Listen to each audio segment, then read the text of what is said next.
ตลอดระยะที่ผ่านมาคณะพักคณะบัญชากลุ่มใหญ่ตำรวจก็ได้เอามีความรับผิดชอบในการจะตั้งปฏิบัติคำสั่งดังกล่าวและสุ่มไส้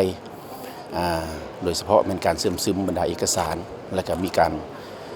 ตกลงแต่งตั้งคณะผิดชอบของกลุ่มใหญ่ตำรวจในการจะตั้งปฏิบัติคำสั่งดังกล่าวโดยมอบให้กรมตำรวจสืบสวนสอบสวนกลุ่มใหญ่ตำรวจเป็นใจกลางในการประสานสมทบกับภาคส่วนที่เกี่ยวข้องอยู่บรรดา16หน่วยขึ้นกับนั่นก็มีใบแจ้งการเนาะหาบรรดากลุ่มกองเนาะโดยเฉพาะเป็นการขึ้นบัญชีเป้าหมายเนาะในการดำเนินคดีดังกล่าวเนาะ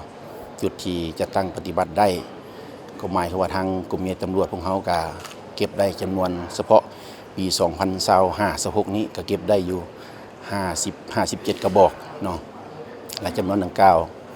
ก็ได้มอบให้กรมคุ้มครองสัตว์มนุษย์ครัวและก่อสร้างหลักฐานเนาะเอาไปมอบเข้าเนาะสร้างของกลุ่มใหญ่พาราธิการเนาะเฉพาะการดำเนินคดีนี้เนาะที่ติดพันกับการเก็บกู้อาวุธนี้และแม้ว่าพวกเขาก็มีเนาะข้อหาบางข้อหาโดยเฉพาะเป็นการดำเนินคดีในการแก้ไขปรากฏการณ์เหนี่ยวท่อก็เห็นว่าเนาะยังพบเห็นบรรดาอาวุธที่เป้าหมายเนาะนำใส่การกระทำผิดอย่างสั้นเจ้าหน้าที่ตำรวจพวกเขาก็ได้เพิ่มเนาะมาตราในการดำเนินคดีเนาะการครอบครองอาวุธที่บ่ถูกต้องตามกฎหมายเนาะฉะนั้นปัญหาที่พวกเขาได้พบกับความยุ่งยากนี้เนาะในการเก็บกู้อาวุธนี้เนาะก็เห็นว่าเนาะมันจะติดพันกับหลายแขวงเนาะเฉพาะเป้าหมายหรือว่าปัญหาเป้าหมายของกลุ่มคนบดีมันอยู่ต่างแขวงเนาะสถานบนอยู่เนาะบนอยู่ที่อยู่อาศัยบนในนอนจึงให้เจ้าหน้าที่พวกเขานี้บ่สามารถเก็บกู้ได้หมดตามจำนวนที่มีบัญชีอยู่ในบัญชีเป้าหมายฮะเนาะจะสารทิศทางแผนการในตอนนี้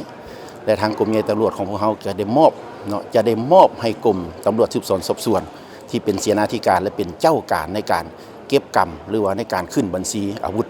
เนาะในขอบเขตทั่วประเทศก็คือกรมใหญ่ตำรวจในการลงติดตามและเอาข้อมูลขึ้นใหม่เพื่อจะนำอาวุธดังกล่าวที่อยู่ในบัญชีของกรมใหญ่ตำรวจให้เข้าหรือว่าให้ได้อาวุธที่ครบตามจำนวนเพื่อมอบให้